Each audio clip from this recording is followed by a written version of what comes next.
For years, in the quiet woods of Michigan, a man lived a rather ordinary life. A life filled with family, friends, work, the day-to-day things you and I both know so well. But there was something else. Something he couldn't quite forget. You see, this man had seen something. Not in a movie, not in a dream, but with his own eyes. Something tall. Something massive. Something covered in hair. Is something that, if he told most people, would earn him laughter instead of belief. So he kept it quiet. For a while. But that sighting, that sound, those moments when he knew he wasn't alone in the Michigan woods, they stayed with him. They nagged at him.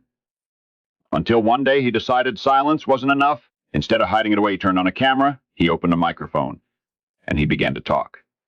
First a little, then a lot, about Bigfoot, about cryptids, about the paranormal, and about anyone else out there who had seen what the rest of the world said wasn't real. And do you know what happened? People listened. They listened because they too had stories. Stories of ghosts in their homes, lights in their skies, creatures in their backyards. People who were laughed at too, but with him, they weren't laughed at anymore. He became something else. A host, an interviewer, a storyteller. Now, he wasn't just a man who once saw a giant in the trees. 3 live shows a week. A podcast, Brunch with Bigfoot, and hundreds of videos, thousands of listeners. Thousands who no longer felt so alone. And when the lights go on in his Michigan studio, when the camera shines, another guest calls in from another corner of the world, he's no longer just a witness. He is the voice for all those who whisper, "I've seen it too." So today, when you hear a man from Michigan speaking boldly about Bigfoot, about UFOs, about ghosts, about mysteries the world isn't ready to explain, you remember that it all began not with fame, not with microphones, not with an audience, but with one man standing quietly in the woods, looking at something the world says doesn't exist. And now you know the beginning of the story. It belongs to a man known as Bigfoot Michigan Rob.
I thought I was added to the stage. Welcome, everybody.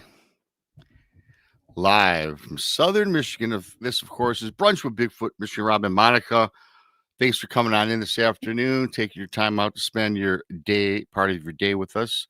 Got a great show, as always, in store for you. Thanks, everybody, for coming on in. And, boy, what am I getting into here? Don't forget to subscribe. If you're new here, please subscribe to Bigfoot Michigan Rob on YouTube. Monica Rollins, Our Paranormal World. Both found right here on YouTube. Hit that like button, everybody. Don't forget the super chat's open. A great way to help support what we do around here. You, mateys, can become BMR pirates. Join the many, join the few, depending on your point of view. For those of you that bought my books, Bigfoot Michigan Rob presents True Cryptid Encounters, Book 1 and 2. Both are found on Amazon. Please just put the name in the browser. Leave a review for those that bought it. I'm going to be running a special on the book, which I'll talk a little bit later, for this Halloween season. And then I might do it again and run it during Christmas time. So thanks to everybody for coming on in. I'm not going to waste too much more of your time. I'm going to bring up the lovely Monica. There she is. Hello, everybody. Hello, Rob. Hello, Robbie. Monica. Or hello, Monica. Always fantastic to see you. Well, thank you. It's always great to be here with you. Thank you. Love our Thursday afternoons so much. Well, thank you. I love it too. It's nice and fresh. it's it's interesting, and the people seem to like it. So we continue on. This was my inaugural show many years ago, and I just same time frame, same time slot, and yeah, it's just growing on me. It's like I can never get rid of this show because it's like the staple that started everything. Well, yeah, it's your foundation, right? It's a Yeah. foundation upon which the BMR empire was built. Yes, thank you. Yeah, and I've got to say too, you and I, we last week we kind of talked about this. Yesterday was October 1st, and you and I love October, Yep, November, and December, our three favorite months, all back to back to back. it is. And yesterday I did feel the hint. It was like 75 degrees, but you can tell the weather has that still that hint of fall. Yes. It's coming. So it's kind of a crispy 78. Well, I'm jealous that that's your high. Your high is 70. It was 78 yesterday. Right now it's 70 and sunny. Oh my word. Yeah, but it's very nice. I mean, our mornings have gotten better. They're in the 60s, like the high 60s in the morning, which is like a breath of fresh air here in Texas. But our afternoons are getting into the high 80s, low 90s still. So yeah, it's going to be a while before I feel the full effects of fall. okay, well, last week it was all 85, 85, 85. And, I'm just, hey, I'm ready. October, what I love about October too, September, I love September because it's the start of football season, but the football season really doesn't get good until October because, the teams, they play very sloppily. So until they get gelling, it's right around October. Then, of course, it's Halloween, and then Thanksgiving, Christmas. So it's always fun. Yeah. And also, holidays. yeah, it's awesome. Then, of course, we share birthdays in January, which that's okay. I'll take it or leave that. You don't mind? You don't care about your birthday? I care about my birthday, but once I hit 50, I stopped counting. Oh, I still count. Yeah, I can feel the effects. I will say that I am much younger than my body leads me to believe I am. I could agree with that. Really briefly, thanks to everybody for coming on. A quick roll call. World Bigfoot Radio. Hey, Duke, Roger Blair, Pancho Zorch, Diane Boss, Mickey G. Hi, Mickey. Sparky's Paranormal Outdoors. Again, Roger. So those are the most of the people. Jared Creel. Hey, Jared. Great guy. Thanks. Hey, Shout out to Amy. Conference. He's awesome. Met him at the conference. Shout out to Amy. Don't see here just yet. John Temperine. A few others. Scrolling. Always good to see the regulars. Always the regulars are here. Scotty M. Yeah, a bunch of the regulars. I Nathan, have an announcement too. You have an announcement? Yeah, awesome. We can do that. Nathan Buttons 68. It looks like you may be new. Buttons. Hello. Randy. The unknown. I have to give credit to the unknown for that very cool Paul Harvey intro. That's a really cool one. Yeah. He is sweet. He sent it over to me some time ago. And Danny Staten's in the house. Jason Finch. Earlson. Earlson. Is that how you said Earlson? Ullrson? Ullrson. My cool dog. Welcome to the show. Yeah, that's about it that I see right now that are currently talking in the chat room. So thanks for coming in. So yeah, I'm excited. What is this new announcement? Well, tomorrow night, Joe Breezy's coming back. He's going to do a show. He texted me this morning and said that he's feeling up to doing a show. So for our regular listeners and the ones who listen to Joe and I, he's going to be doing his show tomorrow night. First time in a long time, because as all of you know, he's been very ill. He's been in and out of the hospital. Okay. And he's feeling up to doing a show, he says. So be sure to tune in tomorrow night. I believe it's going to be at 10 p.m. over on the Breezy Speakeasy for Joe's return. Oh, that'd be sweet. I'm glad to hear he's doing better. I know that he was a little under the weather for quite some time, Monica. So that's always great news. Yeah, I'm happy. I'm happy that he's feeling up to it this week. So I can't guarantee it's going to be a regular thing, but this week he's feeling up to it. He just wants to get on the air. When you're away for a while, you kind of like, it's kind of like a part of your day is missing. You're not doing something quite right. I don't miss too many shows except for on like Thanksgiving, Christmas, or if I'm sick or if I'm out of power, which does happen. Well, you're a juggernaut, my guy. Yeah, well, once you I get miss shows all the time because I'm like, I'm tired. you got you're on Sunday nights now, right? Like 11 And I 11 forget that I'm on. So that's the problem. I'm and so you used to Thursday nights. because you're doing Thursday nights. Now you're over on Sunday. So, and we're still good for everybody listening. Monica are going to end up doing a special. It's going to probably have to be in October. So it'll be yet another show for we're going to dive into, we're going to do a Halloween special on just witchcraft and witches. You and I have talked about that for a while. Yep. I think it'll be a great show once we get it. Now we are in October. We have a limited amount of time now. We only have really 4 weeks. Yeah. And the last part of the month, we're going to be out at Dogman Ranch. So it ain't happening then. No, it ain't happening then. Boy, yeah, we might have to do it on the brunch show then. I don't know, because I don't know if we're going to have enough time to pack in yet another show. We'll discuss it. We got a little bit of time, a few days. We'll hammer it out. We'll hammer something out.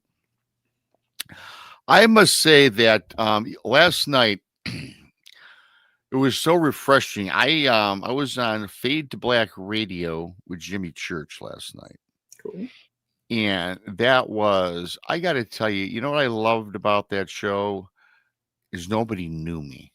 I mean, half the audience, who the hell is BMR? You just like being anonymous so that the nameless rabble doesn't harass you while you're on. Yeah, well, yeah. Well, because how it went, usually when I go on a news show, first of all, I much prefer being interviewed than I love being an interviewer. I love that part of this gig. Yeah. But it's so much easier and relaxing when people are asking you questions. But what I love most is everyone's heard my encounters with Bigfoot and the paranormal. And I don't do it on these shows hardly anymore because most everybody's been following this old hat. So when you go to a new audience, right, a person that doesn't know much about you, it's not boring. It's refreshing. I understand. It's refreshing. So that was very cool. He was awesome. We had a great conversation. And I've got to tell you, this is so cool. We hit it off immediately because we were backstage before the show for about a half hour, and he totally missed what he was supposed to normally do in a show because we were just talking about Michigan. Because I never really knew that Jimmy lived in Michigan the same when I was growing up as well. And he lived out in Kalamazoo. Okay. And so we were talking about the old hangouts. And he says, "Hey, Rob, you probably never heard of this or never been here before because it's just a minuscule dot on the map of Michigan." And he said he used to hang out at his parents' cottage in Lake Tipsico. Oh. And I'm like, you know what? When I was married, my wife's parents had a cottage on Lake Tipsico as well. Wow. And we talked about all the fishing holes and, it was just so cool. Then I mentioned, well, that you probably have been here then. And we both in unison said the Fenton Inn. Okay. Yep, the Fenton Inn, which is like the place to be, which is north of there. And it's got a cool hangout. And so right off the bat, it was a very smooth transition. And again, that was a great show. So go check out Fade to Black, Jimmy Church. I was on there. Duke was on the show in the background narrating. About good old BMR. Thanks to Duke for that. It was kind of fun. It was a good time. Is your house decorated for Halloween? It's decorated for fall with Halloween. Okay, so I'm painfully lazy. I am painfully lazy.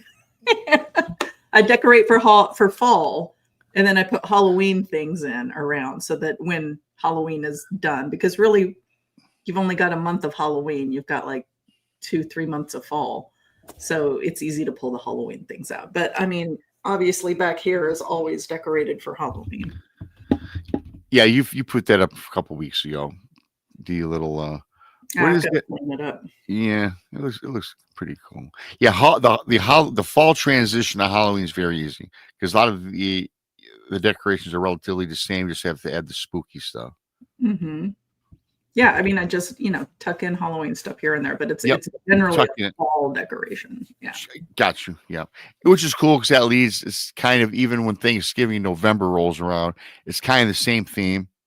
mm-hmm. Take down the skeleton, the Yeah. witch. I just decorate once, and I just put in some Halloween stuff, take out some Halloween stuff, but the background, the main decoration remains up because, again, I am painfully lazy.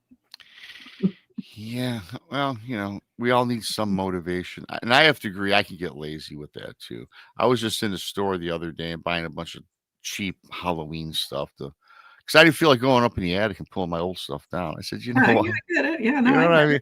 You got to pull down the ladder, get up there, and then I Yeah, don't mark the boxes. I yes. mean, and it's like 4 feet, I or, installed a winch at the top of my ooh, pull down ladder. There's yeah. beams right there as you come up, and my husband, not me, my husband installed a winch so that we could just, haul stuff up and down from the attic a lot easier. But it's still a pain in the rear end. It is. It is. And I'm not this lazy. A lot of people, I know people, and I don't tell me you don't do this. I'm sure you don't. People leave up their Christmas trees. They just take down the lights and they leave it in the corner of the house. Have you ever done that before? Have Mine I goes, done it? yeah. I am guilty of having done it because it added a nice light to my living room that I didn't want to lose, which was a little awkward in like May. I think we finally took it down in like May. The decorations were gone, but I liked the light that it had, at night in the corner of my room. It's a nice soft glow. And I just seen this. I watch QVC. Okay. Yeah. I look for like deals on QVC. I just like to buy stuff, especially this time of year. But I must tell you, there's this company called Bethlehem Lights, and they have artificial Christmas trees. And I was watching this show, and there's over 1,100 different illuminations of lights. Oh, yeah. You can make it the Christmas theme. You can make it New Year's Eve theme, Halloween theme, 4th of July theme with the lighting. And I wouldn't keep it up all year long. But if you're in a situation where, let's say you had a big, expansive house, I'd probably keep that one up. And also, like you say, if you have a darker room and you want a different light, but that's it, Mm-hmm. I think it's the perfect idea. That's a good idea if you don't mind a giant tree in your home year round. It fits in the corner of my living room, or it fit in the corner of my living room. I liked the light. It's unfortunate that it's such a pain in the butt to get up and down. That's why we left it up so long. Yeah. And I wouldn't keep it up for 12 months simply because, Christmas is special. And, I put it up Thanksgiving and I take it down probably New Year's Day. That's it. If it was up for 12 months, it wouldn't have that unique feeling when the seasons roll around again, Right. So that's what. And I decorate. Well, I decorate in the spring, and I kind of leave that up throughout the summer. And then when fall rolls around, everything goes in the box. And if I can find last year's fall items, that's super. I'm just like you, or I want to go buy new things. That's a real problem for me. Yeah, this time of year, if I could get out and I love going to the brick and mortar stores because everybody just buys stuff on Amazon. And being a former business owner, technically brick and mortar with the bar, I just love giving retailers my money versus Amazon. And I found over the years, you don't save all that much money. Some items you do. It's all baked in.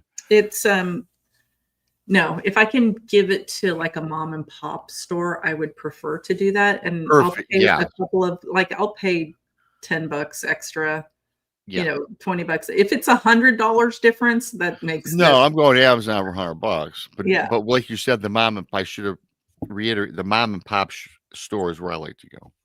The ones that have been in the community for 50 years. I like the new ones too, not just the old ones, but like people that are trying to start a business. I will throw as much as I can at you because that's brave to start a business. It is. The average business doesn't make it in the first 3 years. You're either going to make it or you're going to sink or swim. Yeah. Much like I found out, because for the first 3 years of owning the bar, Mhm. I failed miserably. And I said I was ready to pack it in. But for whatever reason, finally that 4th year it clicked. And then it was Good thing you boom. persevered. You Yeah, persevered. I was lucky. I was ready to throw in the towel. I had to move in my mom and dad's basement. And I had a good job prior to that. And they were mad at me for quitting, after 20 years. Why are you opening a Listen, bar? when So you're done, man, you're done. I'm done. I'm done. My job was a pain in the ass, Yeah, I get it. So I just I just stopped a pretty good paying job myself because the stress and the commute and yeah, money is awesome, but your health and your peace of mind are so much better. it is. They're so much more important. Like I mean, obviously I can still survive. Unfortunately, you got to keep working to eat. But Yeah, if it's right. like just a super stressful job and it's all for the money, like get us like save as much as you can and then get the heck out of there as Get soon out as. of Dodge. If you can do it and you have the means, absolutely, I'm all for it. So, anyways, thanks everybody for coming on in. Newer people coming on in that I missed earlier. Digger Dog, how you doing? Digger Isaac, Ariola, Barbara. Hey, Barb, I got a cool thing. We all got cool gifts from Barb at the conference. Thanks, Barb, once again. So I came across a couple of these stories that I thought was cool, and one is kind of really creepy and odd. And there's this other one that I received like a couple of years ago, and I haven't told this in a while. And it was I liked it because we talked about Michigan on Jimmy's show quite a bit, and it spurred on this story I did some time ago about the curse of Lake Superior. Okay. That this young gal, a first whoops, lady, a First Nations lady, excuse me, sent into me, right? And I'm like, cool, this is very interesting. And I must say that she's a member of this tribal nation. Well, she goes on to tell me, hey, Rob, as I send you this experience, it's about a dog man. That's what Mm. she says, haunting our tribal village for decades. I first have to say, as she goes on to tell me that if any of the tribal commune knew of myself passing along this for publication to me, Mhm. she would be deemed as an outcast. So Mm, they shun her. All right. they would shun her very stringent. She says that she's from the Sokogan Chippewa community of the St. Croix Chippewa Indians in Wisconsin. She also goes on to say they were also known as the Ojibwe and the I think I wrote it down. Anish and Anishinaabe. Anishinaabe. Okay. So Okay. that's your tribes. You're all this big group. And then she goes on in this email and she says, I fear I've already given you too much information already. So she's kind of, apprehensive and I told her that, yeah, I probably would use it one day, blah, blah, blah. But she goes, yeah, I need to tell this story. So, and she said that if the story was ever to get out, her tribal nation would emphatically deny it, right? Of course. So she goes on to tell me that she refers to herself as Little Small Fox. She says it's not her true given Chippewa name, but she says I just made it up for this show. Again, being secretive. Sure. And she told me that this story, though, has been passed down by the elders for generations, and that there is something that has been kept close to the vest of this tribal community. And she says that she had a peaceful village of the Sakogans, where she says it was very tranquil. She goes on to say things like it's just so tranquil. Tranquility was like a cool breeze. All these adjectives she's throwing at me. So very nice. So, and they're on the shoreline. Their village was off the shoreline of Lake Superior. And then she was going to say the rumors had spread like wildfire about a mysterious creature that was lurking in the depths of the forest, rushing off of Lake Superior. Okay. And she says, Rob, it's a creature unlike anything they've ever encountered. And she says before she goes on, she says, and even she had to state that even their known spiritual protector, and she says more commonly known as Sasquatch, could not even remove the curse. So I guess they're very spiritual. We were talking the other night on Jimmy's show about the spirituality with the First Nations and Sasquatch. So this is where this is going with this. So they view Sasquatch as a spiritual being. Okay. Mm-hmm. And they said that the tribal nations called this Dogman, but she says there's actually a Chippewa name for it, which she neglected to tell me. Again, just very apprehensive. So she says she didn't want to provide that. So I'm like, okay, whatever, keep on going here. So she said what this creature was, it was a tall, imposing figure with the body of a man and the head of a fearsome wolf-like canine. And then most of the tribal nation disbelief fill their hearts, right? They can't believe in this. What is going on here? Where's our protector, Sasquatch, right? So the First Nations people, they immediately went on hearing these tales and they dismissed this as mere myth. After all, again, they were protected by Sasquatch Mm-hmm. and all the spirits of the woodlands. So, okay, I'm reading on and this and the other. And then she goes on to say, at nightfall, as nightfall descended one night upon the village, they heard these eerie howls echoing in the darkness, sending shivers down the entire village, and they're all in an uproar. And the town soon found itself under attack by this enigmatic being, or this whatever it is. She goes on to tell me that livestock went missing under very mysterious circumstances. Then Mm-hmm. eventually their children now were coming up missing. Yeah. Rather, they were never to be found. Okay. No clues, no reasoning. They simply started to vanish. They can't put their finger on any of this. She said even some of their brave warriors claim to have come face to face with this dogman creature or whatever it is. She says that the fear gripped the village and they were all scared to leave their dwellings, right? Scared to go out hunting, fishing, Sure. gathering of grains or whatever. She says it got so bad that many of the townsfolk started to barricade their homes. And they were just, and in the whispers, there were stories of encounters around the campfires at night. And they talked about this creature.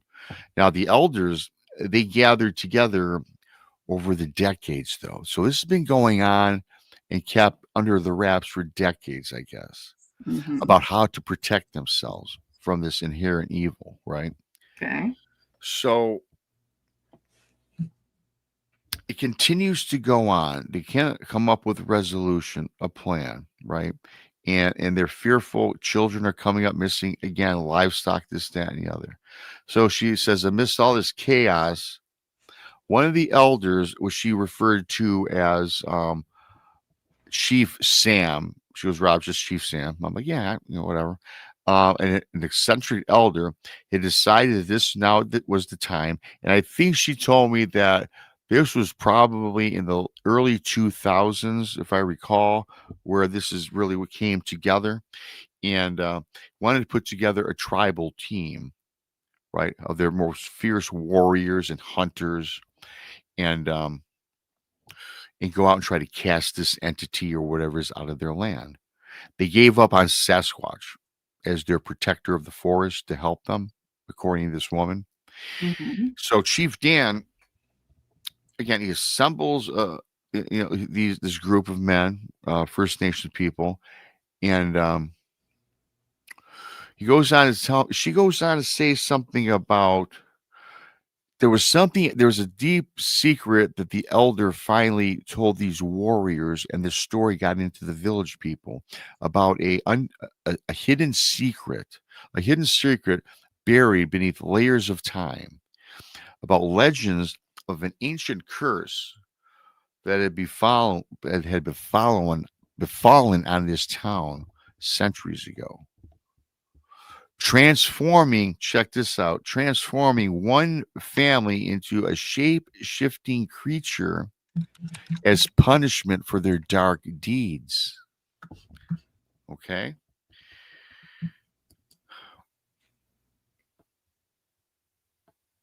So this village now, these stories are coming to light, and now this village is gathering together, and they're coming forward with their deep hidden secrets, right? That they've kept under wraps for decades. She goes on to say that this dogman creature is not simply a monster at all. It's a shapeshifter of some sort that they all feared. But she says to me, which I found to be very interesting, that this creature was a reflection of their own, the tribal nation's own inner demons. And it was found out that for many decades prior to current day, when she sent this in, her peaceful land is no longer peaceful. Mm. She says during out this tribal village now, pillaging, murder, and other atrocities were committed now. It seems like this village went crazy or something. And this curse had to be gotten rid of, right? So she goes on to tell me, Rob, this is a daily battle against these demons, against this curse, the strife within the village. She says, we have our children protected. We have an eagle eye on them at all times. She says, we've managed to keep our children safe. However, she goes on to tell me that they still live in fear. They still live in fear, Monica, about this battle that they currently have today. Now, again, this was in 2019, was the latest when she says, when it all came to a head. Don't know what's going on today. But she says the howls are still prevalent. The sightings are scarce, but the energy still invades their inner dwellings and their inner beings. And then she left it at that and said, "Signed, little small fox." She says, today, even currently as the day of this email, I live in constant fear.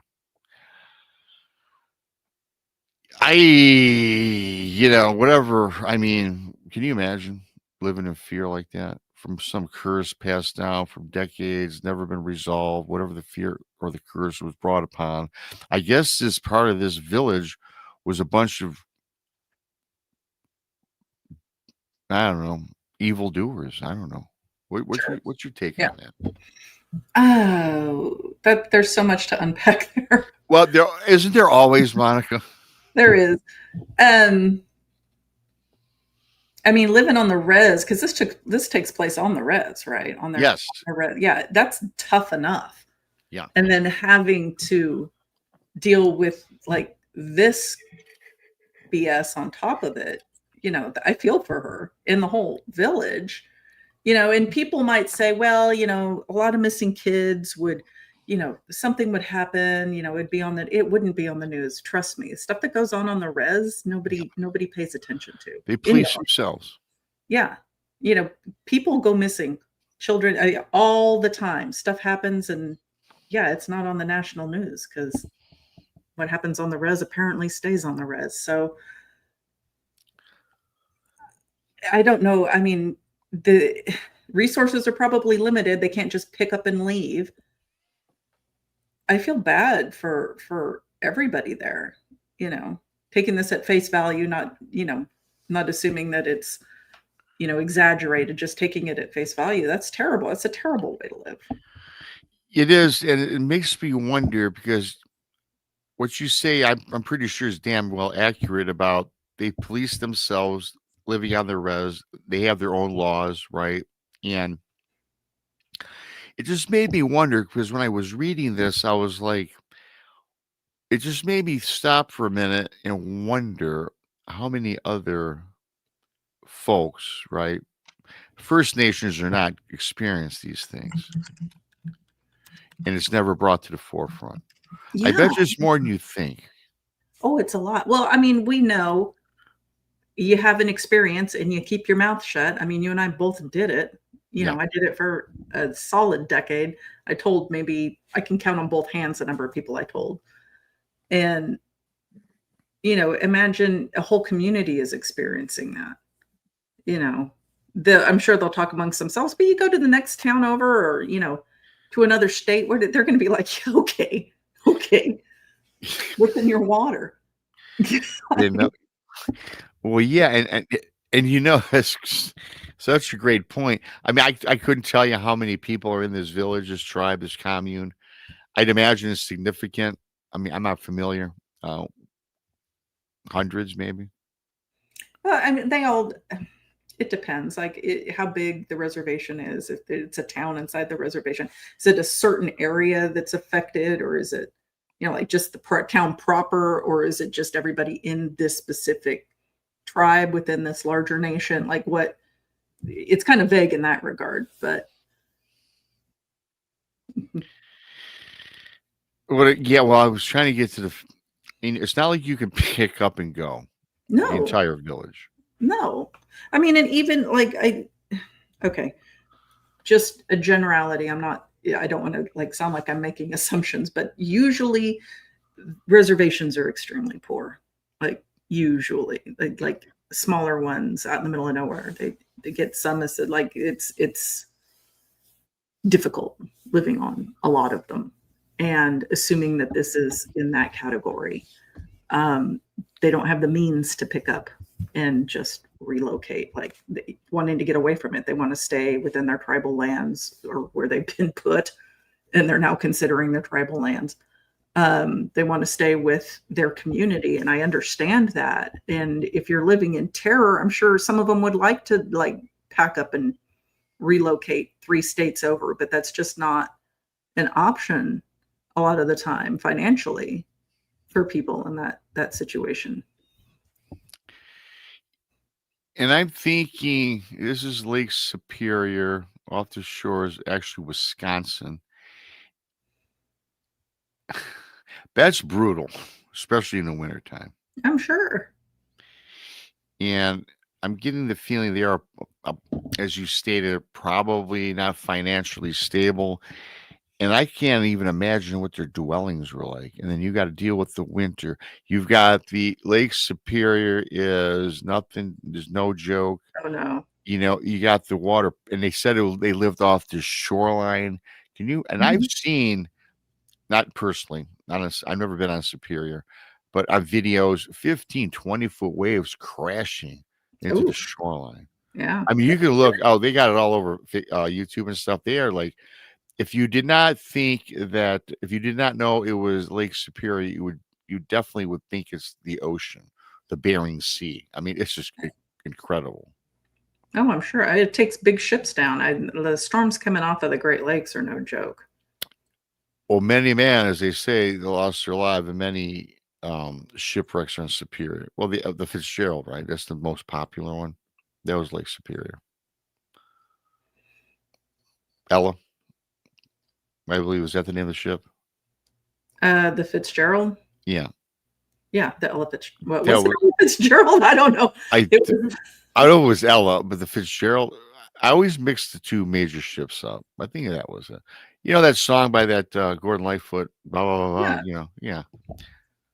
The Fitzgerald. God, I should know that. You should. Bigfoot, Michigan, Rob. Yeah, the lake experiencing where. Well, I never really associate. You know, Lake Superior is so far away, though. The Edmund Fitzgerald. Thank you. I knew Edmund. I said Ella. Isn't Ella Fitzgerald? Isn't Ella Fitzgerald a singer from like the 40s? Yes. I was like, well, maybe they did name a ship after her. I don't know. I knew it was the Fitzgerald. Yeah, no, Edmund Fitzgerald. Gosh. It's Thursday afternoon, everybody. Edmund, yeah. Our brains will catch up eventually. You know, they will eventually. But you know, when you talk about Lake Superior, now I've been in the Upper Peninsula, and I didn't go north enough to hit Superior. You know, usually right on Lake Huron and Lake Michigan. It's weird because when you go under the Mackinac Bridge, when you're going over the bridge, it's like the divider. To the west, that's Michigan. and to the east, that's Huron. And to me, that should just be one big lake. Right. Lake Michigan and Huron, they blend together. So I don't even understand why they decide to make it They're two separate. two separate lakes. Well, technically they're not. I want to go Because to Mackinac Island. I heard about that. Huh? You did hear about that? Mhm. You been there? No, I want to go there. Oh boy, it'd be great is Mackinac Island is haunted. Really? Okay. Yeah. Mm-hmm. And it's especially more eerie when they shut it down for the winter, when it's just the locals living there. That's when things really get insane, from what I heard. In fact, I seen it on one of your favorite fellas, Josh Gates. Yeah. He did a 2-part series on the haunted Mackinac Island, Oh, and I that's cool. watched it. Yeah, and I watched it. I'm like, boy, We'll have that. to watch. I'm sure I saw it. I don't remember Yeah, that. no, it's pretty cool. I don't know that I want to live there in the winter. I don't want to live anywhere that far north in the Me winter. either. The cool thing about Michigan, I love north of here. I just love the plush scenery, right? The forests. But I can't. Hey, listen, I get 4 inches of snow a year where I live. I'm not dealing with 40 inches every Mm. other day. Mm. I cannot do that. Yeah, I considered buying some property up in Presque Isle, Maine. That's where my grandmother is from. Maine? Maine. Yes. And Okay. it is north, like in Yeah. east, with the border of, oh God, New Brunswick, I think. I can't remember. Clearly my geography sucks today, but it's way up there in Maine. And I was just thinking I would only go up there for like summers, because heck no, like what would happen to the property like over the winter? Because I ain't going there in the winter. My grandma got away from that. She couldn't stand the winters there. She had to snowshoe to school. They have doors on the second story of the house so you can get out in the winter. That's too much snow for me. Oh, funny talking about the maintenance. You just brought something up that spurred back a memory. I was about 18 or 19, and my dad, we went up north. He and I together. I might have been 21, regardless, 18 to 21. And we went over the bridge, and we went to Hessel, Michigan, and he was looking for property in the Upper Peninsula. And we found this chain of lakes called the Lake Chenot Islands. It's a string of like 25 or 30 finger inlet islands all around. During the summer, it's so pretty. It's awesome, right? Mhm. And he found this property and he fell in love with it. And I remember back in the day, and I remember the realtor, his name was Barney something. Barney was his first name, I do remember. And he and my dad are talking up what they could do. I'm walking on this property, and of course you had to clear a lot out and all this, and he had to put in an engineered septic. So a lot of work. So my dad ends up buying this. He bought it for a song, like 10 grand back in the day. Oh, wow. Yeah, 10,000. Hmm. And he was going to save up and have a house built or something from my mom and him when they retired. Now, he didn't put any thought into this. I'm like, Dad, you really probably should not retire here, because they get like 90 feet of snow. What the hell are you going to do? Cooped up all winter long, not go nowhere? Because you literally don't go anywhere when you get You all that snow. can't. Yeah. You can't. You're snowed in. So he goes, yeah, maybe it won't be the retirement place, but I'm going to buy it regardless and come up here in the summer, which I said, that was a good idea. So what my dad did, he just wanted to put a dwelling up there, just something cheap, something quick, just to have to go sleep or hang out. So he bought like a modest size, trailer, I guess it was, flat. Hmm. See, my dad jumps into things and did not do any research. The very first winter, there was like, oh my gosh, 10 feet of snow on top of the flat of this trailer. It was so heavy that it kind of caved. It caved in. There's something going on out in front of my house. I'm trying to figure Oh, out. no, okay. What's going on? Something spooky? I don't know. I hear like engines. Oh, And it's not happening to me, so we'll figure that out after the show. As long as it's not happening to you, we're fine, right? Yeah, Go check it I'm out. Right. So reverting back, I don't know if you missed. I know you're doing your thing there with the little. So my dad does no research. At about 40, I mean, the first winter there was like 10 feet of snow on top of his trailer that he bought. You know what it did? It crushed the roof. Yeah. Because what he found out, and I think maybe the real estate agent should have told him. And my dad's a sharp guy, but whatever, all excitable, all this, that, and the other. That they actually, you have people come out and maintain your grounds in winter where they take the snow off your roof. Yeah. And had he known that, he wouldn't have had to file a claim and get a new trailer. Well, if you've got a lot of snow, your dad, I mean, where you live, you guys get snow, I'm sure, in the winters. You got to take it off. You can't let that snow load sit there, especially. Well, where I live, we don't get much doesn't stand the peak of the house. It melts and comes right off. Now, 10, 20 years ago, we got loads of snow. But he didn't expect to have like 10 feet up north, right? Why he was thinking that way, I couldn't tell you what his thought process was. So, long story to this is I would never live up north. Too much snow. I hate this. I got this. Clearly. I said I wouldn't either, clearly. No. Hey, I get 6 inches now where I live, which is great. In fact, at Christmas time, it rains. It doesn't snow. We don't get snow until February. End of January, February, and then that's it. That's when we get it down here in North Texas. North Texas does get snow. Not feet, usually. Yeah. But well, they shut down Texas. Well, I mean, you guys get a lot of ice storms, right? Oh, yeah, tons of ice. Every year we get ice. That comes off the moisture from the Gulf, I imagine. It just comes up. You get that. I got lake effect snow last year from Lake Texoma, which was interesting. But I don't know where the ice, it always comes down from the north. We get polar vortex is what we get. We get part of the polar vortex and we get snow and ice from that. Now, Amarillo up in the Panhandle, they get pummeled by snow every year. Amarillo, man. Mm-hmm. I just can't imagine snow anywhere in Texas. But anyways, I believe it. I know it happens, right? I think Tex told me you guys have 30-degree nights sometimes, which I can't fathom. Oh, we get into the negative numbers. You do? Really? Yeah. I mean, it's not sustained. We don't have it for like weeks at a time.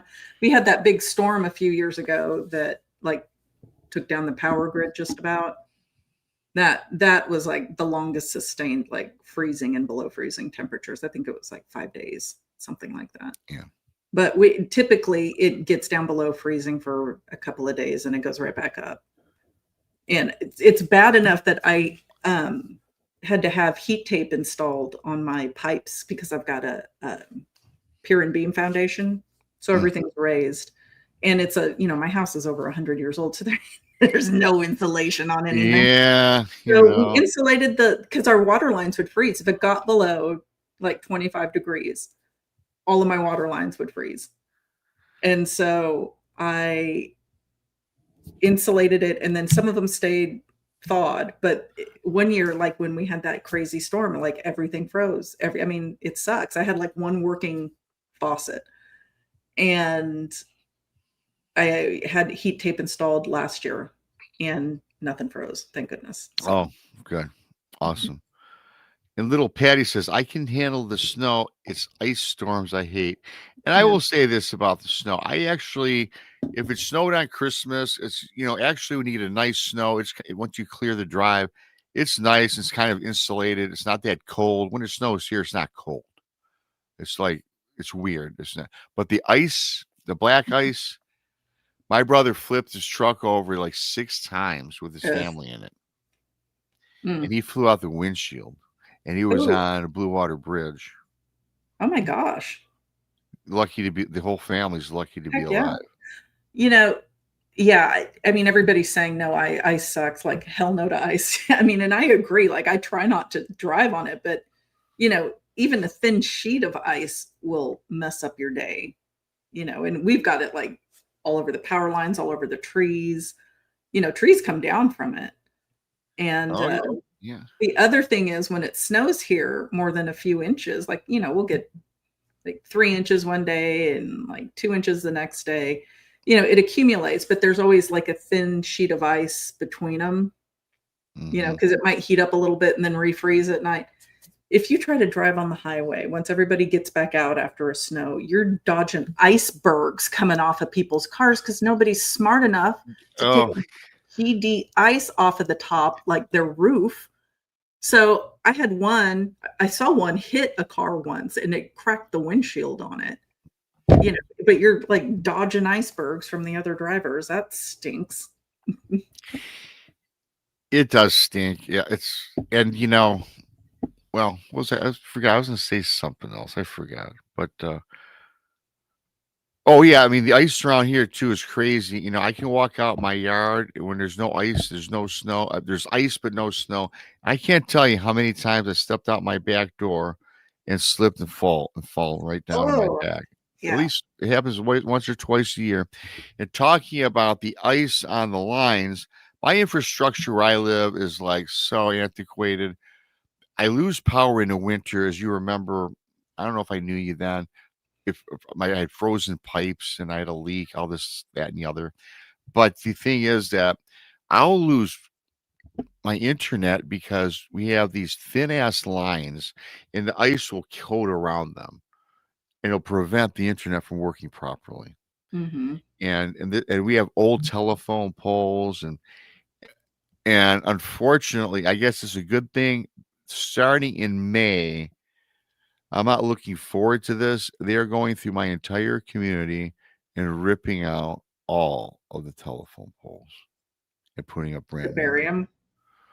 Well, that'll be good. No, they're not. I wish they were. They're putting up steel ones instead of wood. Yeah. I don't think it's a good idea. Well, the lines are what's weighed down. What is it like? I don't know. If the lines are going to break from the weight, what does it matter? I mean, that's our government here. I mean, I'm assuming that's what's happening. I don't know. It's a $10 million contract, so hopefully it's more than that. Oh, they dredged out my creek. I'm so ticked off. Cut down all the trees. It used to be pretty. Now it's just blah. And everybody in the neighborhood is so mad because all the rodents have nowhere to go. Snakes, rats. They're running amok in my neighborhood. I haven't gotten anything.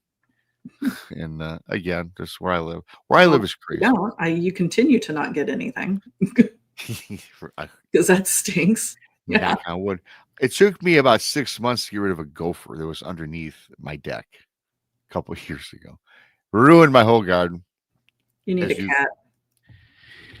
We got the feral cats around here too. Strays. My cats would make short order of your gopher, but I will say my cats have been slacking because I keep birdseed on my back deck. Oh, okay. Guess what broke into my birdseed? No. Squirrels. How did the squirrel even make it? How are they up there? There's birdseed and squirrel poop everywhere that I had to clean up. And I was yelling at my cats while I was cleaning it up because they're mousers. I mean, they're good. They catch squirrels. I was like, what happened here, guys? What happened? Yeah, I got squirrels. I got black squirrels, brown squirrels. I got squirrels that look like rabbits. I got all sorts of weird things coming from the creek. I got jackalopes. Yeah, yeah, most likely I do. I got it all. But anyway, we're off on a little tangent, which is always fine with you, Monica. I got this other email, which is very creepy. I was thinking about saving this, and I read this. I'm like, and I'm going to read it. I'm not going to try to. I didn't memorize it. It's just I'm going to read it what this guy wrote. I find this to be bizarre, and like kind of since it's October, I think I'm going to introduce Halloween stuff every show. And I was going to read this, and this is an email from this guy RRG blah blah blah, bunch of numbers, and he sends this to me. Follows the show obviously, and he says, I never experienced anything paranormal in my entire life until I began experimenting with ceremonial magic, black magic, in about 2003. Why would you move straight into that? I don't. Or you like wake up one day and go, you know what? I'm going to try ceremonial black magic. That sounds like a good thing to do this Yeah, afternoon. yeah. I noticed a few new people. Case Smoky Mountain, Sigurd, a few others that are newer. Thanks for coming on in. You stir the soul. I'm sorry, you guys, because I can't read. I unfortunately I'm looking to get glasses. It sucks, but anyways, getting old. Thanks if you're new. Please subscribe. Love you guys. Hit that like button. So anyway, yes, you're right. Ceremonial. Boom, dives right into this. I designed all my magic tools: wands, a chalice, a dagger, a pentacle, etc. Using Golden Dawn source books. Oh, even better. Man, this guy he don't play no games, does he? Yeah, he's got the dedication out of the Yeah, gate. All okay. right. I did a number of conjurings of demonic entities from the Gotia, Lesser Key of Solomon. I own that too. Well, But I don't do anything out of it. yeah, it's good to own it, right? Have you read it? I gotta check that out. I'd be interested in that, but we'll talk later. At first, I thought it's probably all a bunch of BS. And even if the supernatural realm is real, it's on a completely different plane of existence. But I'm the type of person that wants to find out for myself and experiment with it. I mean, I kind of like his gumption. That's AFO, my guy. Like, all right. You couldn't dabble in other things first and then like work your way up to this. Can't you start, a small little ghost hunt? I mean, something, right? I don't know. I mean, just like jumping in the deep end without floaties. You're right. Go fishing for sharks and have yet to catch a guppy. I don't know. Back in about 2006, I woke up in the middle of the night and there were 3 totally black entities wearing hooded black robes standing at the foot of my bed facing me. Mm-hmm. There was enough ambient light on that night coming in. There was enough ambient light on that night coming in from the bedroom windows so I could see them fairly clearly just in the darker shades. It's my fault I didn't fix the punctuation, but anyways, you get the gist. They were completely solid looking and 3-dimensional looking, and they were occasionally talking among themselves in a language I couldn't understand. You're probably like, look at this. I can't say it because we're into the daytime. You're in the daytime. Check, look at this guy. They're like, hey man, this guy's easy pickings. Easy pickings, right? I couldn't see their faces clearly, except for one brief second when the one in the middle turned his face slightly while saying something to one on its right side. Then I could see it had a normal face with 2 eyes, a nose, and a mouth. The odd thing was their voices were very faint sounding, like they were coming from a hollow tube from a long way away. When I first saw them, my first thought was, holy shit, demons are real. My next thought was, well, I guess my conjuring rituals must have worked because there's 3 demons standing at the foot of my bed. I mean, yeah, Okay, so typically when you're doing a summoning spell, by the way, and that's what it is, you're summoning a very specific entity. I mean, if you have any semblance of intelligence, you wouldn't be doing that anyway. But no, I think that you don't just like open the door and be like, "Come on in, whoever's in the vicinity, come on in." Right, You generally know. No. At least attempting to raise. Right. Then he says, so now, hey, I'm terrified at this point if this is me, right? Sure. Demons. I can't stand demons. I got so many things. Don't open the door for him. I mean, come on in. He didn't leave it propped open. Come on in, Johnny. He probably did. He doesn't know what he's doing. I wasn't, yeah, probably. I wasn't completely terrified, he says, like maybe I should have been. But I stayed very still, trying to not draw their attention to me. Dude, they They're see you. there. Yeah. They're, They're talking dude, about you at the foot yeah, of your you know, bed. I that's, think you know, they've that spotted mumbo, your friend. that, yeah, that mumbo jumbo Latin dialect, buddy. They're talking about you. But I did lift my head slightly forward off my pillow to try and get a better look at them and try to understand what they were saying. At some point, I don't know, but not too long after I first woke up and saw them, they were just gone. I don't know where they They're went or how they left, which they didn't leave, I'm sure, Yeah, or they're if there. they just receded into the closet. Nah, That you was just can't behind. see them. They're there. They're all over. He goes, I believe my practicing ceremonial magic somehow opened me up somewhat. He says physically. I'm sure he means, what's the other word? He says Psychologically. probably. Yeah, he wrote physically. It's probably psychologically. Yeah. I mean, Another, both, really. yeah, well, I hopefully not not open up physically. I hope not, right? Another thing that happened, and he goes, oh, I'm from Michigan. My aunt, who is originally from Ontario, Canada, knows a woman over there who is a higher level Reiki practitioner.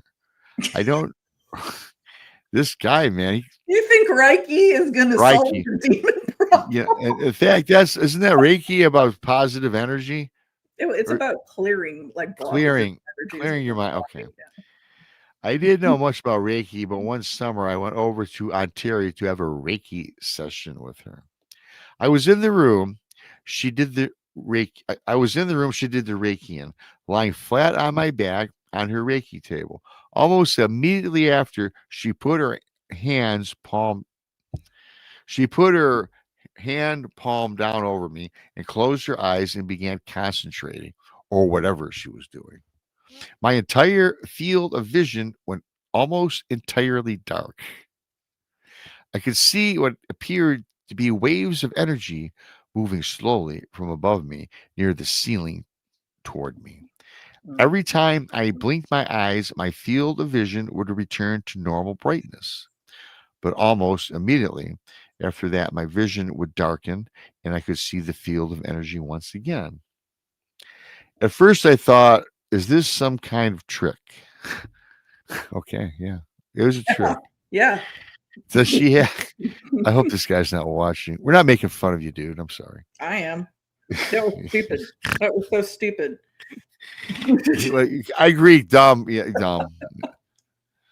Is this some kind of trick? Does she have some kind of strange light here in the room that's causing this? But she left the room for a few minutes, and I looked around and I didn't see any kind of light source that would be causing it. I went back to her several times for Reiki sessions, and every time I went, the same thing happened.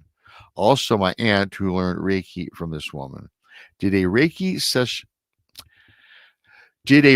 session with me once in my own home, and I experienced the same thing, dimming my vision and seeing the waves of energy.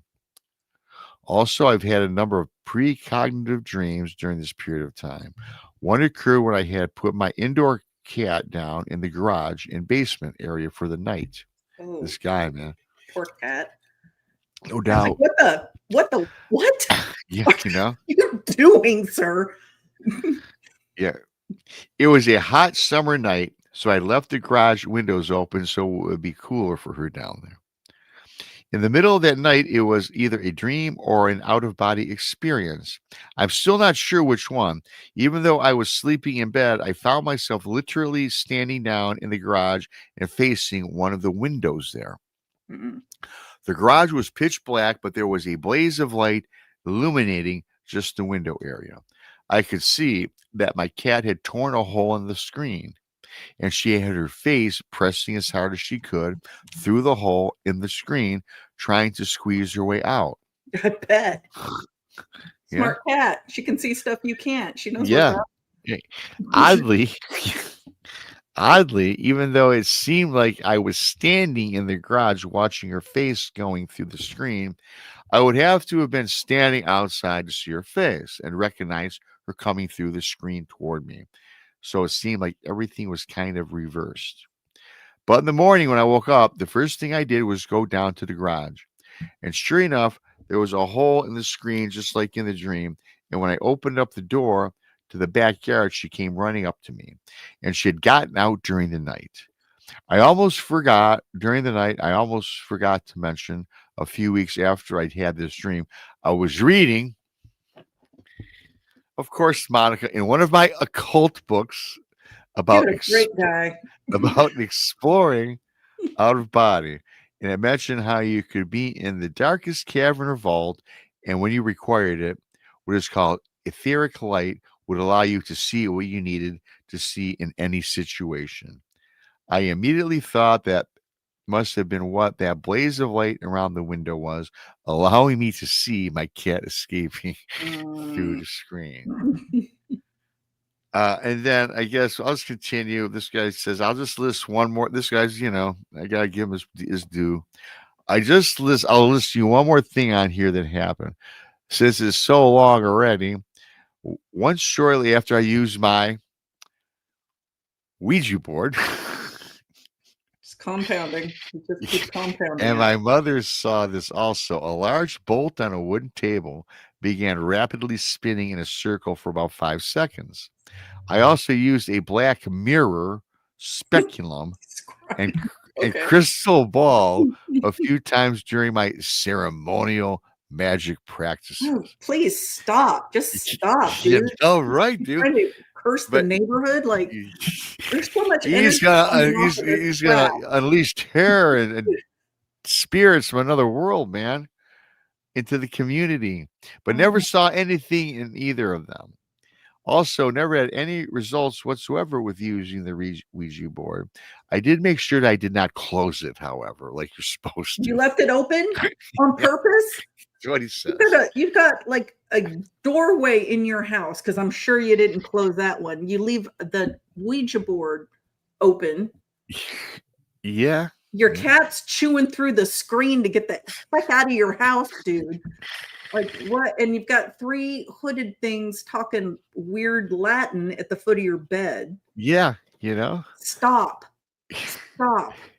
Just stop. I think you've proved your point. You wanted to see if it was real. I think you've gotten your answer. Close it all. Like, close it. Some weird position, like unalived in the attic or something, like stuck to the rafters. Oh, take it off, guy. I mean, hey, but after seeing these 3 demonic entities on that one night, that's something I've never forgotten, and I don't think a single day has gone by that I don't think twice about it. I did throw out most of my ceremonial magic equipment in about 2018, since I didn't want to take a chance on my pets being positively, negatively affected by any of the entities. You didn't think about that first? Yeah, and that's I'm leaving it there. Yeah. I tell you, Gung Ho dives right into the deepest and darkest I can things appreciate the confidence. Yes. Like, picking up, I can never say that, the name of that book, right? The Goetia, right? Picking that up and just flipping through it and going, demon summoning spell. Let's do that one. Let's do that. I don't get a kick out of it. You see some of these folks that will read out these books, like the Book of the Dead. Don't read it out loud. You can read it, study it. There's nothing wrong with reading and study. Don't do it. Don't do it.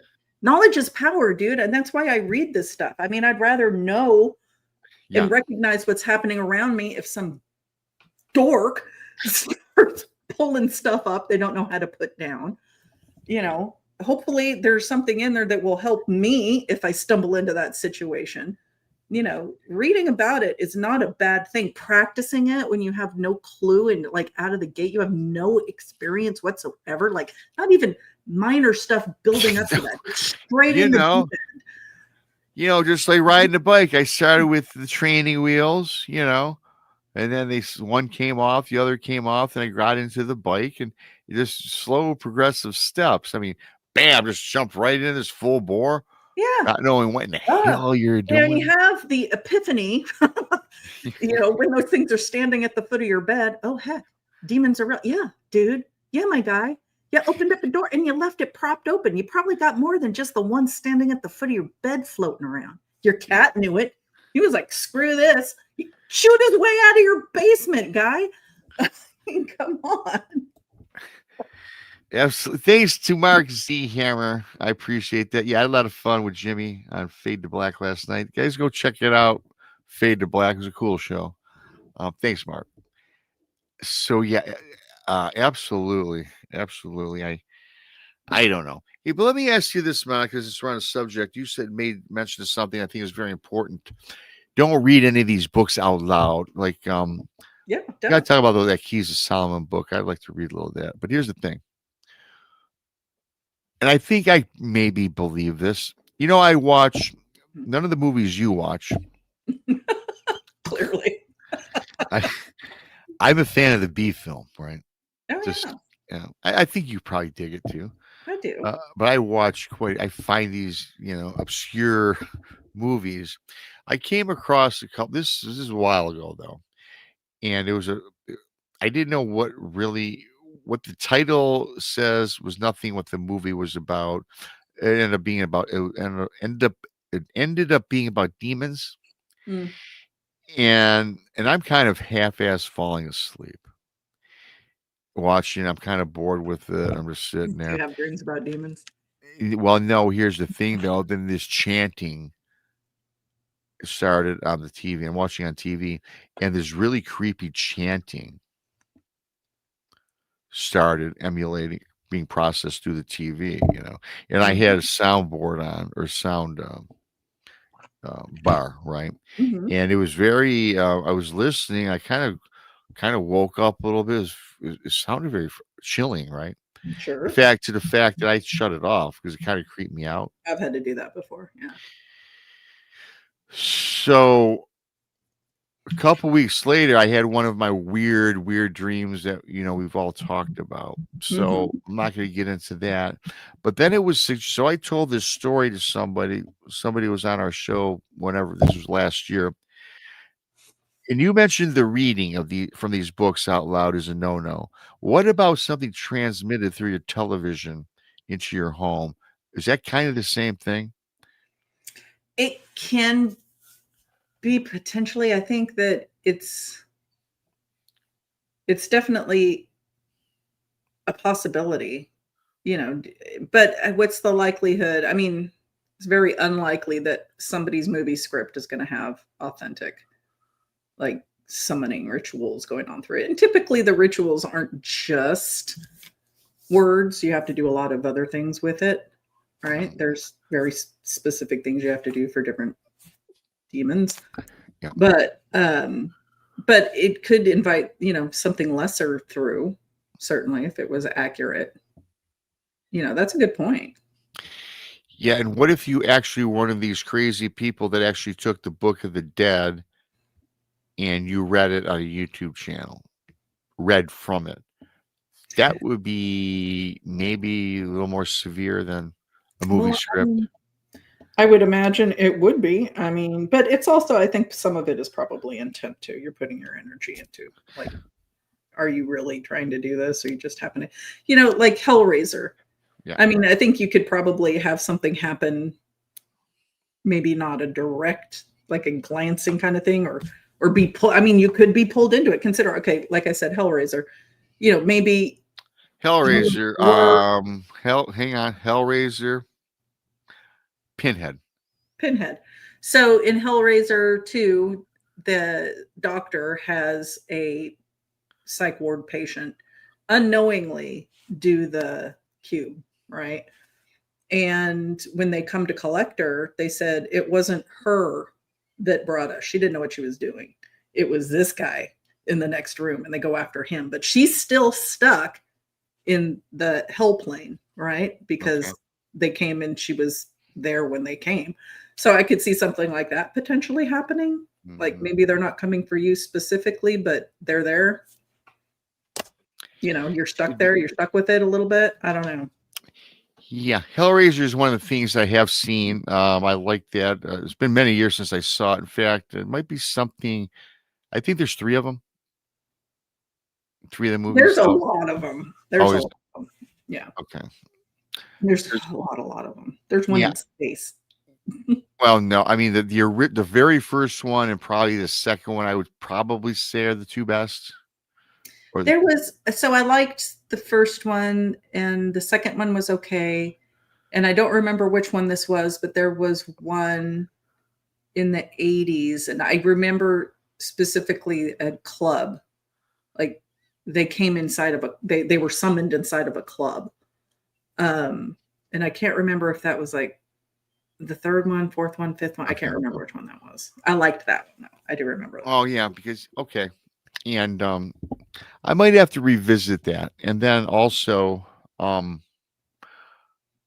movie that I cannot find anywhere, Phantasm.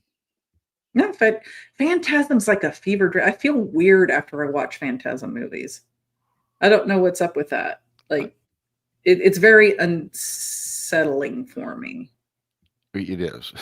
It is. I mean, it's like one of those movies you're like, you feel weird after you watch it, or for me, that's what that is. I can't remember what I thought about it because I think I saw that like 20 years ago. Yeah. And I they don't know had when a newer one come out not too long ago. I think I remember seeing that, but I'm trying to find the original because I can barely remember it. And I kind of, when I watched that, I had no interest in what we do now. I just the movies, perhaps. I'd like to watch it now, knowing what I know today. That's what I try to do now with all these other weird movies. I apply different things and see how it works, how it breaks down. Sure.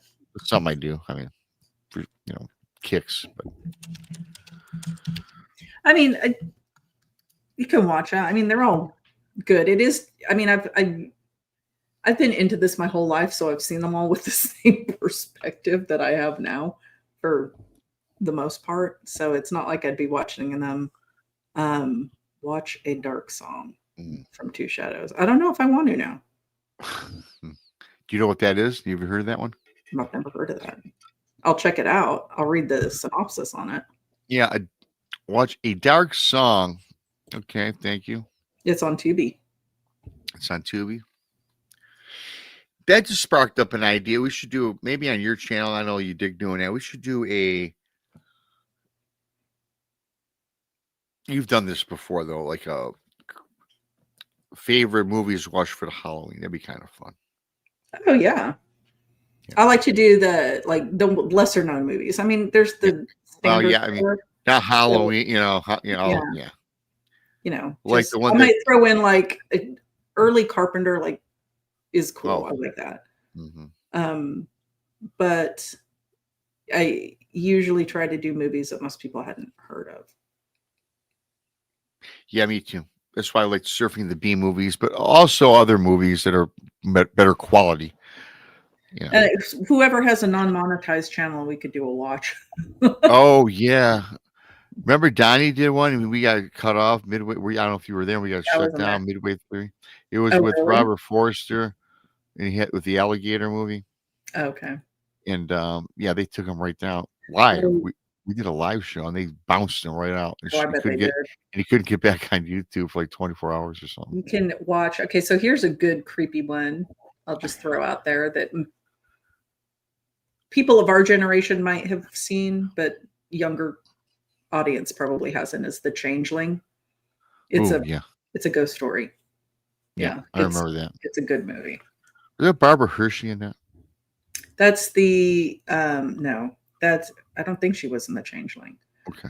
She's in The Entity. Okay. Where it's attacking her and she can't see it. Yeah. That one's freaky too. That is like, and the effects on it are crazy. Because like it grabs her and you can see her skin, the indentations in her skin. Cabinet of Dr. Caligari from Nathan. Okay. I believe I've seen that. If you want really cool old horror movies, and by old I mean like 60s, early 70s, the Hammer House of Horror. Oh yeah, That's a good production company. Any I movie. love They Hammer were pretty Productions. decent. They I were try pretty bloody and graphic for the day. They were, and that's why but also they were very good movies, and the stories are okay. You know, the blood and the gore was there for the '60s, and I think Peter Cushing, but also I think Christopher Lee He did a lot got of his success there with the vampire Dracula, and Christopher Lee, my all-time favorite vampire. Peter Cushing. He was in He a was lot of horror. Dr. Seward, or the other one, Van Helsing. Van Helsing, yeah. Yeah, they don't have the standard names though. Like the horror movies didn't really use Dracula.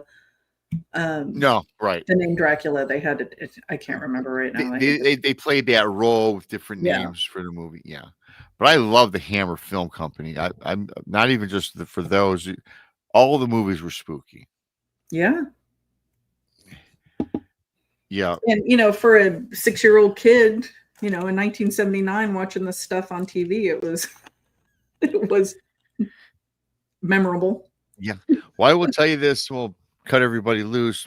One of my favorite, actually, and it was so good. I was a little kid, and it was a 24-hour marathon. It was on PBS station, and it was with Louis Jourdan, Dracula. And it was so graphic, and it was like a play. The way they filmed it wasn't your traditional film. It was kind of like I don't know what the term is. I'm not a film guy, but it was okay. You ever watched like back in the day, like the soap opera General Hospital or whatever? Mhm. It was filmed like that, and it was a play. It was kind of set up as a play, but I must tell you, it was awesome. That's cool. It was a different experience, and it's very graphic. I mean, literally, when the women got plunged into their breasts with the stakes, it was like full bore on. You could see the blood come out in their mouths. It was very creepy, but very cool. I remember watching. I was a young kid, and best one I've ever seen. Louis Jourdan. I forgot the name of it. Maybe it's Dracula. I don't know. Just look it up one day. It's pretty cool. Pretty cool. Cool. So with that being said, Monica, thanks to everybody for coming on in. If you're new, please subscribe to Bigfoot Mission Rob on YouTube. Monica Rollins, Our Paranormal World, Texas Front Porch, the Blondie and the Booze Paranormal Podcast. Yeah, if you guys aren't doing anything, Monica, you're going to be on tonight with Breezy, correct? On Joe Breezy Speakeasy. Yeah, tonight, and I'll be on with you tomorrow night. And Saturday then I'll night. be on with Tex myself on Sunday night on my show, where we're going to do Rhode Island as part of the 50 States of Strange. Wait, what is today? Thursday? Today is Thursday. Oh no, tomorrow night. Tomorrow night. Yeah, it's Saturday night. You'll be on. Are you on anybody's show Friday? Breezy. Breezy is Friday nights. Oh, I thought it was tonight. So Breezy's Friday. Blondes and the Booze are tonight. Don't know what they got going on. So yeah, we're on every day, you guys. You guys all know that. If you're new, please subscribe. Hit the like button, please, and share us out and all that good stuff. So once again, awesome show as always. I've got the Detroit Tigers. I'm a Lions fan, as you know. My fantasy football team is 4-0. Check my team this week. Well, check this out. It's Thursday. Yeah, well, my team's 4-0, but you know who my quarterback was? Who? Joe Burrow. you know, going for my back-to-back titles, and that does not help. Doesn't help, Monica. Doesn't help. I know. Thanks to everybody for coming in. Benched quarterback at least. I've got I picked up the rookie Penix Jr., whatever. And I got Trevor Lawrence, who sucks. I mean, the guy, remember him, all Mr. Wonderful coming out of college? He hasn't lived up to the number one pick billing. You know who he is, Jacksonville? Yeah. Yeah, he blows. But I'm only a week at quarterback. The rest, of my team is pretty solid. My receivers, though, that were all studs last year, are a little slow this year. So, but anyway, yeah, it's a long season. And I am 4-0. So thanks to everybody. Thank you, Monica. And with that being said, until next time, I am BMR, and we are out of here.